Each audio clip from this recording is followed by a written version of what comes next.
I used to have random visions, and I could not explain what they were.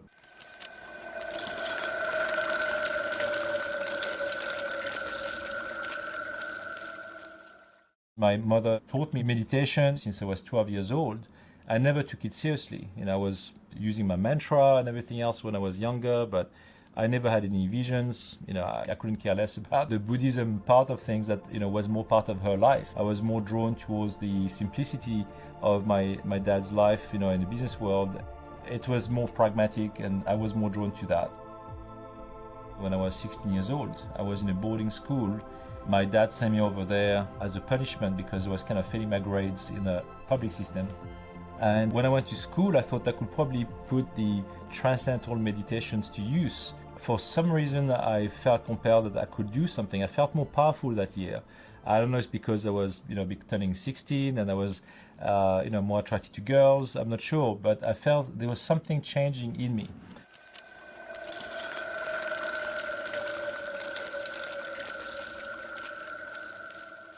I remember having pounding headaches and nosebleeds that year, and powerful visions of people in my class. One example was this girl who was in my Spanish class. All of a sudden during the class, I saw her on a scooter leaving the school, and she was hit by a car on the right-hand side, and she died. And that shocked me, and I didn't know what to do with this. So during the break, I decided to write down a note explaining the accident. I was quite goofy about this. I didn't know how to deal with this. So I wanted to let her know what could happen. And so I put that in a pen case, and then when she read it, during the break, she shouted, who did this, And, sheepishly I said, it's me. And so she just shouted at me, and, the whole event kind of blew away, and then that was quickly forgotten. And then a year later, the accident that I described happened. She was hit by a car, exactly in the same location I described, but the man who hit her was the Spanish teacher that was in the class I was having the vision in. And she never died, but I guess the interpretation of the death was that she turned paraplegic, so she ended up being in a wheelchair, and she never came back to school after that. But the fact is that I saw this.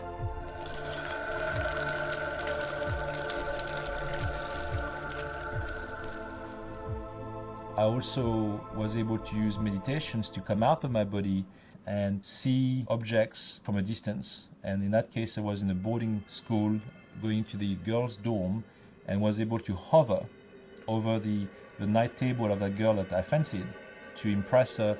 And I described 3 objects that were on a night table that she placed purposely the same day, because that was the game that we were playing. I was asking her to place 1 object that day, and she placed 3. And when I came back the next day and I told her what I saw, she freaked out, and she turned all white, pale, and I basically lost the opportunity of being a boyfriend that day. It carried on for many years after that, to the point where when I first met my wife at 20, she basically said to me, I don't want you to have those visions, and I don't want you to share them with me because you might see me dead or splitting up or anything like that. And I respected that, and for 10 years I decided to shut it down. I almost imagine some grid falling all around me like a cage to protect me from anything that would come. And that worked for 10 years until those visions came back in full form.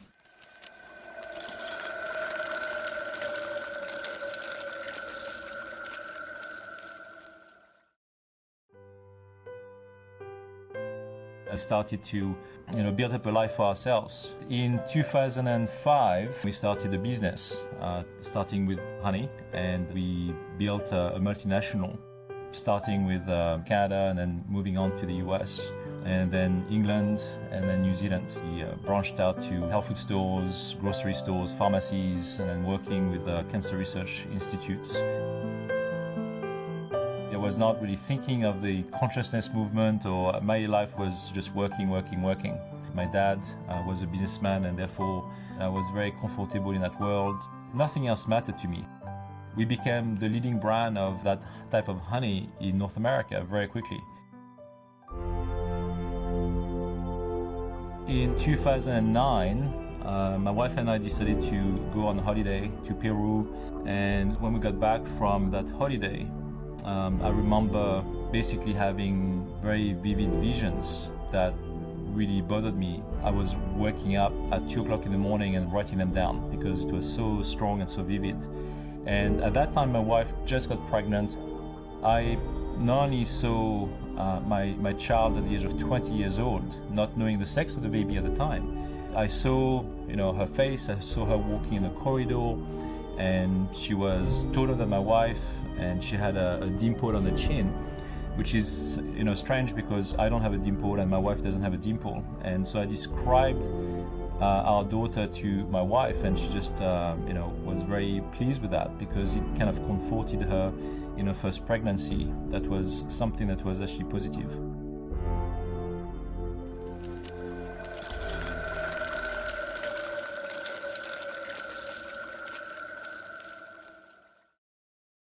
More striking to me was the visions I had about those various events. So one of them was about the assassination of a man. I could see him through the eyes of someone else. So I was basically on the top of a rooftop of a building, and I could see this man in a car, and the window was rolled down. The car was in motion, and it was a black car, and the man had a mustache, and I didn't recognize him from anywhere, but at the same time, while seeing him, I was having downloads of information, so impressions of who he was, and the words were Prime Minister assassinated. These were the two main words that came to me, and I also knew that the man was dead already.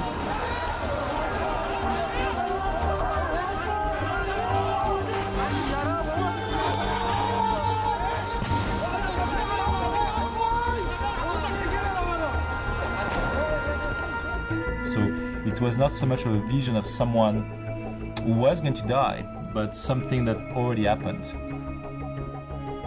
The next day when I woke up, I was looking on Google Images and Prime Minister assassinated with the keywords, and the face of that man showed up. I could see him there. It was exactly him. And I recognized him. I told my wife, who was still in bed, I was watching it on my laptop, and for whatever reason I thought, let's switch on the television. And the first thing that we saw, like the news report, was a live report of La Hague, in Europe, and they were having a tribunal about some of the potential killers of Rafik Hariri, the Prime Minister of Lebanon. It was a live report, and they were explaining that 2 or 3 men were brought in for a testimony, but they got released and they couldn't hold them responsible for it. But I had still no idea why I was seeing those visions about this man who died, and how this would relate to my life or in any shape or form. And I also had visions of other events that happened the same day, which was the crash of a FedEx airplane, the crash of another airplane with children inside on board. They were trying to go to a skiing resort, and that airplane really did crash, and I saw those events the next day in the news. And those visions changed my life completely. My wife also had to accept it too, because I could not shake them up. It was something that stayed within me, and I could not get rid of them.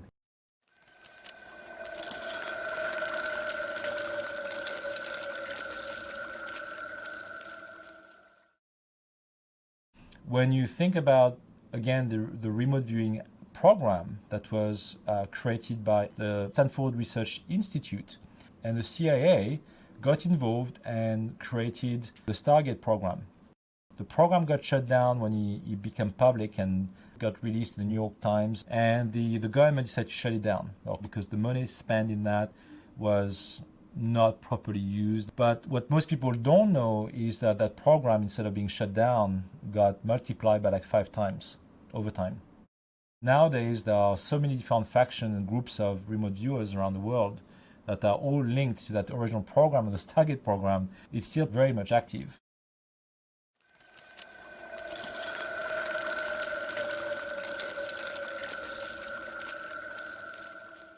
From 2009 to 2011, I had huge amount of visions. And those visions were becoming more and more intense in terms of cataclysmic, like seismic activity, tsunamis, earthquakes, fires, you name it. And this was causing me grief in a sense that I was trying to build up a multinational business, and then all of a sudden I was bombarded with those visions on a daily basis. Sometimes during the day, I was in a meeting, and all of a sudden, boom, those images came to me. I thought I need to see someone to help me out with those visions, because it's disturbing my life. It's not going to be helping me down the road. So I booked an appointment with a clinical hypnotherapist.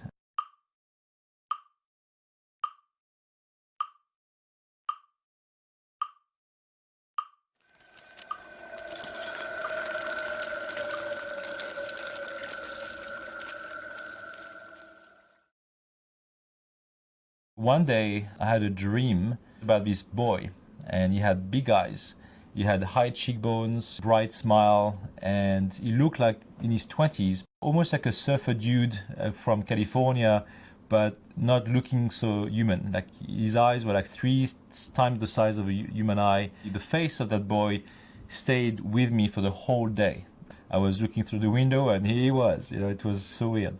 And so I came back home, and I decided to, after supper, I decided to sit down on my sofa.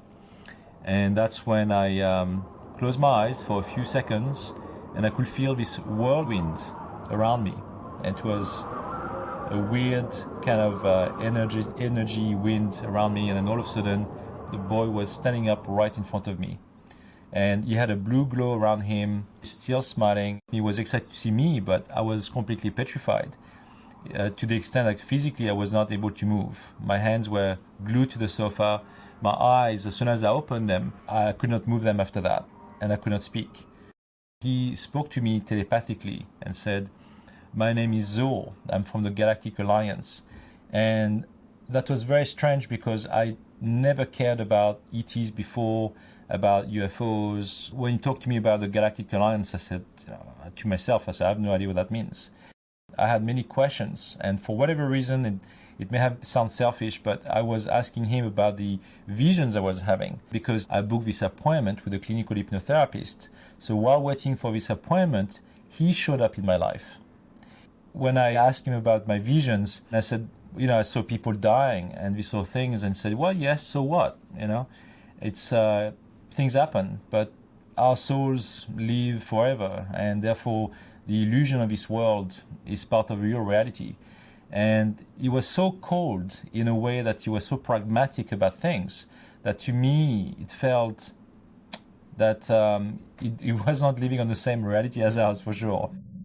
When he vanished, basically it was like a blue haze.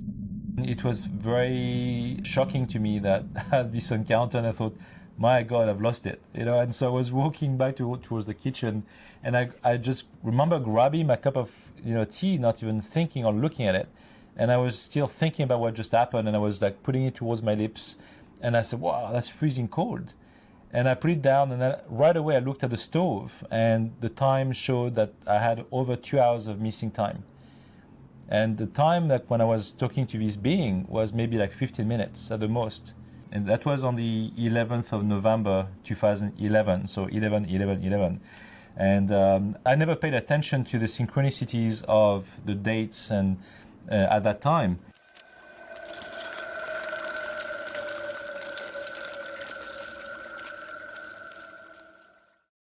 So when I went to see the hypnotherapist, our first meeting was about regression and trying to go back to my past lives as well as my visions, and trying to make my visions disappear. But her idea was, well, how about we make you control them if you want to? It's up to you. You can either choose to control your visions, or you can make them go away. And I thought, well, maybe I should try to control them. So she taught me how to do self-hypnosis, and with a tape for like 70 minutes, I was listening to it, and I could see more things, like control and have visions on demand. She was also trying to explore the facets of my past lives, and if maybe those visions had anything to do with that. I could see my life as an Egyptian, and I was in the sand. I was outside, and right next to me, on my right, were human-like beings that were at least 14 feet tall. They had animal heads or birds' heads. And I could see the people in front of me, and they were just looking at those beings, being frightened by them. And I was next to them, believing that I was their creator, a geneticist. At one point, I could see this triangular spacecraft that showed up above the pyramid. And so right away, I got the impression that those creatures next to me came from ET technology, or at least I was helped to create them from the ET technology.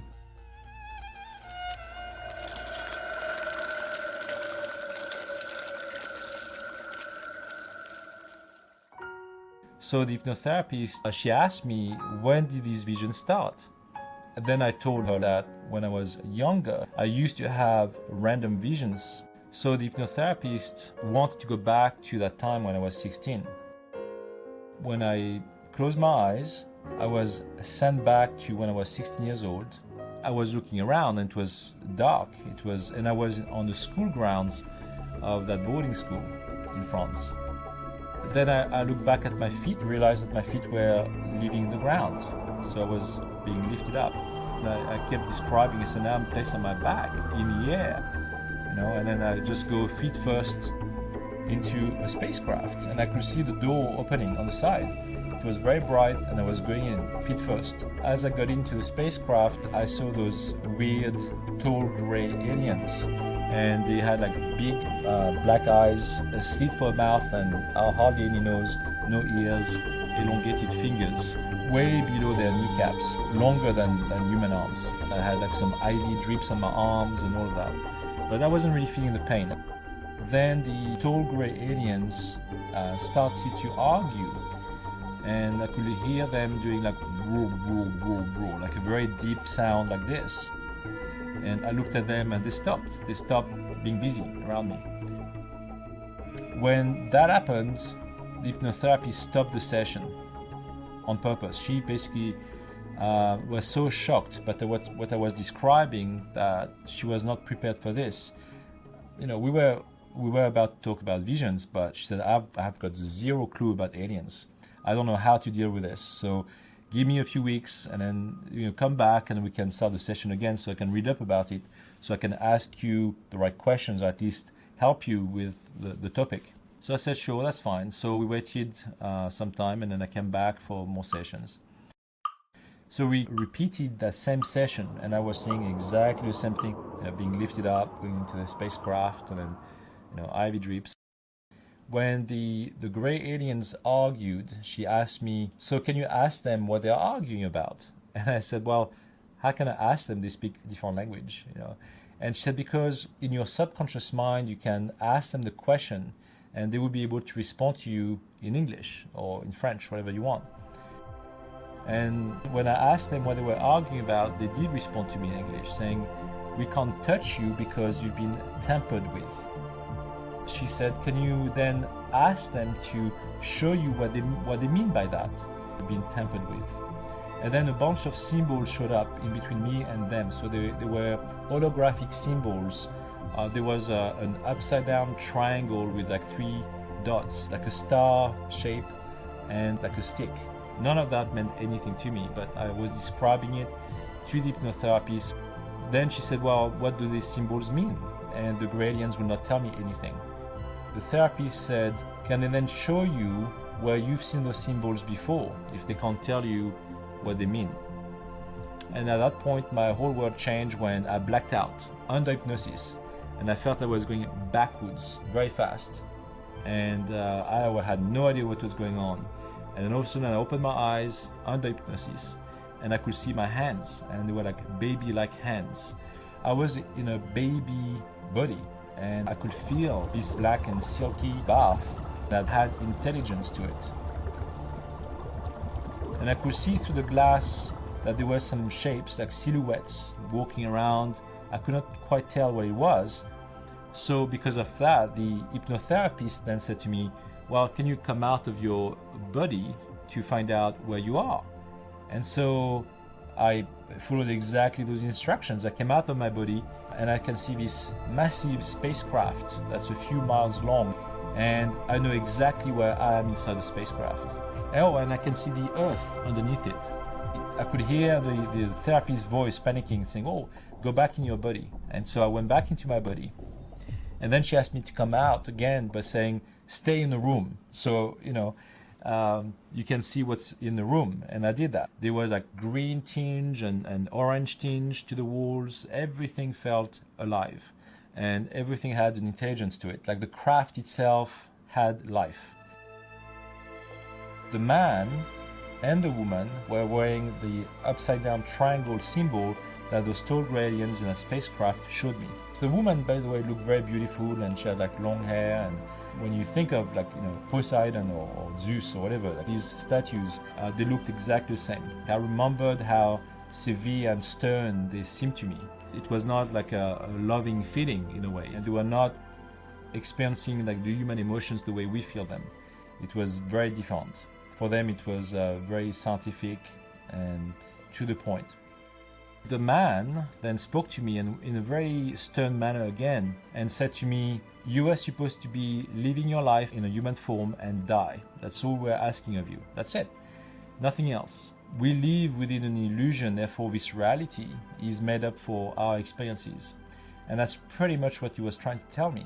You were supposed to be living your life and then die. And so we could learn from these human emotions, from grief to love to hate, because those emotions are so complex.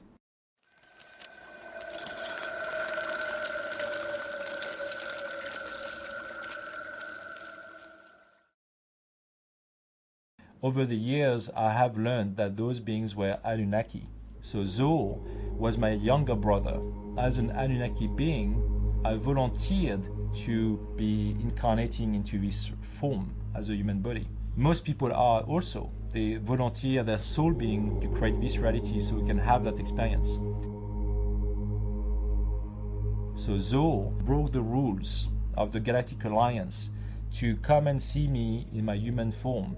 He said to me, "Because you had those experiences now and you are kind of awakened, you need to go back to Earth and start awakening the star seeds of this planet." These are the words he used. I mentioned that to the hypnotherapist, and I said, "That's it. That's what he told me, and he would not share anything more." And I said, "I don't know what to do with this. Basically it's nice, but I can't do anything with it. I don't have a guide, a manual to follow through with this, request."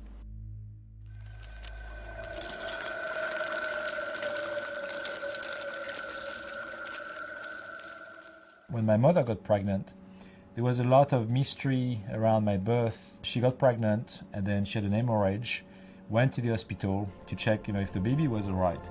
And that's when they told her that she was carrying twins and that one of the baby was older than the other, that maybe like 3 to 4 weeks apart. Especially like in southwest of France, in a small town, it's never been seen before. It was kind of an anomaly. They told her though, they said, it's most likely that the first fetus will die because it's not growing, it's not developing. And which is exactly what happened. She had a miscarriage and she ended up just carrying me to term at 9 months. And when I was born, the first layer of my skin fell apart and I was screaming in pain apparently for 6 months, and it was not growing back by itself. So my family resorted to the services of different doctors and tried to give me like all sorts of bath solutions, but nothing was working. When I was 6 months old, my skin came back and no one knew why and how, and it just happened. I feel that when I was on that spaceship, it was so vivid, so real, that I just put the 2 and 2 together. When I was on the spaceship, I was 6 months old when I saw myself as a baby. I really believe that they were the ones who healed me from this condition with the black water, people call black goo, but it wasn't black goo to me, it felt like healing, more like fixing my DNA. To me, it just felt real, and it just gave me the answers for something that was a big anomaly and missing link for my own family back in France.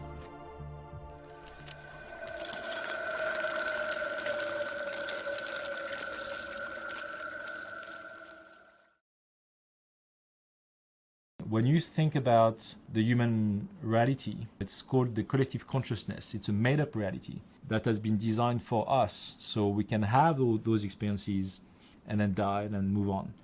But the Hopi Indians and various cultures around the world have those prophecies, like the rainbow prophecies, for example, with the Hopi Indians. They talk about a time when all the cultures around the world will gather around a circle and recreate a new reality for themselves, where the trees can grow back overnight from seeds. What's interesting about all the First Nations, and I was fortunate enough to work with a few of them. Where I live right now on Vancouver Island in Canada, when you ask them where do you come from, where does your culture, your nation comes from, they say, well, our ancestors fell from the sky.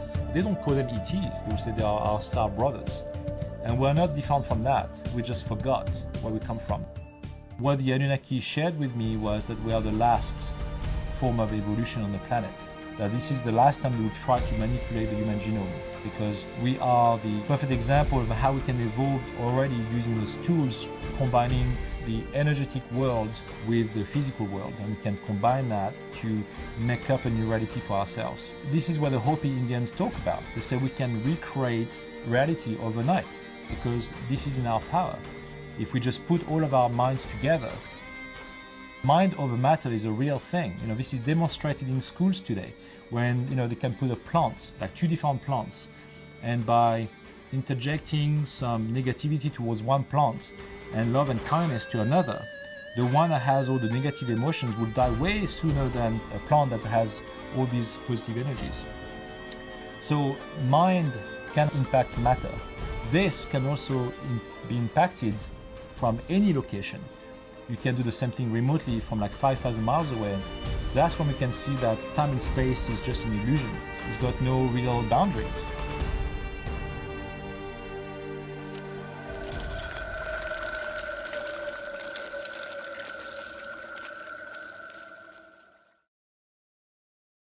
Over the years, the more and more people I've been involved with have been confirming what I've been going through, what I've lived through. When Zor showed up in my living room and started telling me that he was part of the Galactic Alliance, this meant absolutely nothing to me. But I came to realize that alliance was a group of ETs that were working with one another.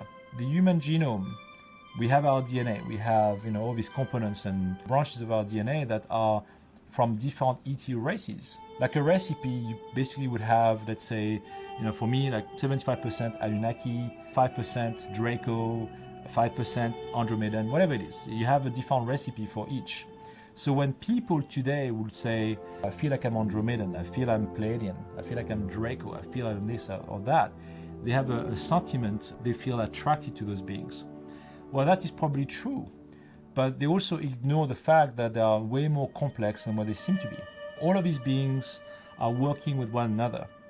The Draco used to be part of the Human Genome Program, which is why we have the reptilian brain and we have the Kundalini energy. All of that is affiliated with them. So it's not all negative. There are some positive components to these beings. But unfortunately, because of their agenda and being as greedy as they are and not wanting to be played by the rules, they got ejected from that Galactic Alliance.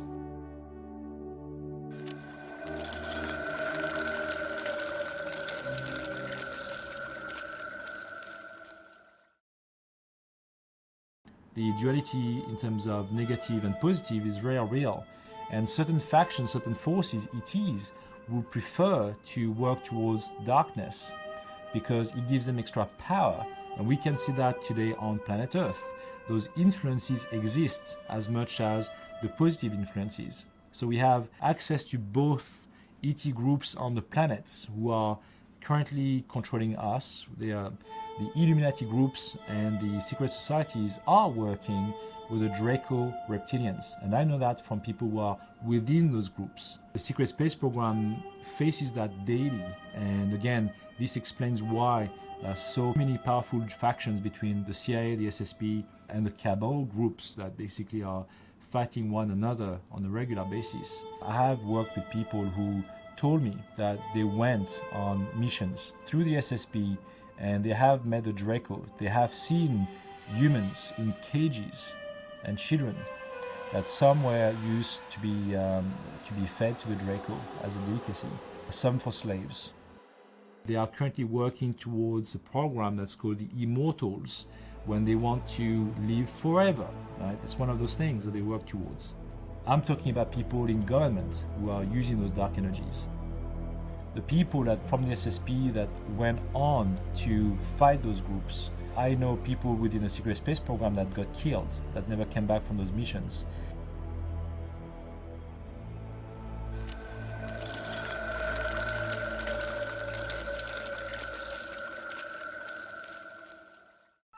The way I can do remote viewing, seeing events in other locations, doing remote influencing people from a distance. All of these things are humanly possible. Everyone can do this. Some can do it with training. A lot of remote viewers out there do it with training. I do have limits like anybody else, but I do remember where I come from. I've gone back to the source of origin of life. I've traveled through the cosmos. I've traveled through the multiverse. It doesn't make me a better man. It doesn't make me feel like I'm a guru. I'm just still a human being with an experience. I believe that my role, in my small little role in doing this and achieving this, is by following the agenda of disclosure. People to realize that they are way more powerful than they are, to regain control of their lives, of their soul origin, remembering who they are as sovereign beings, because we're not just puppets of the government and society. We are enlightened beings already. We just have to remember who we are. We can make a change. Eventually, everybody will awaken to this.